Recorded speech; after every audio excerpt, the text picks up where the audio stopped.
مسلمانوں، بہت سے اہل کتاب اپنے دلوں کے حسد کی بنا پر یہ چاہتے ہیں کہ تمہارے ایمان لانے کے بعد تمہیں پلٹا کر پھر کافر بنا دیں، باوجود کہ حق ان پر واضح ہو چکا ہے۔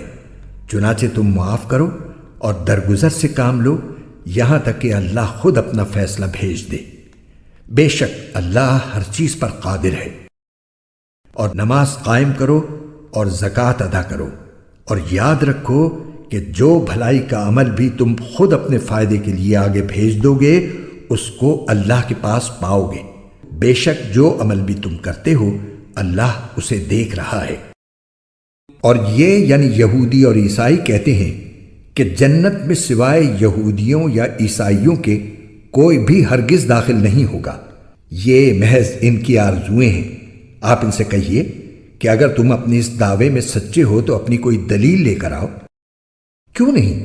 قاعدہ یہ ہے کہ جو شخص بھی اپنا رخ اللہ کے آگے جھکا دے اور وہ نیک عمل کرنے والا ہو اسے اپنا اجر اپنے پروردگار کے پاس ملے گا، اور ایسے لوگوں کو نہ کوئی خوف ہوگا اور نہ وہ غمگین ہوں گے۔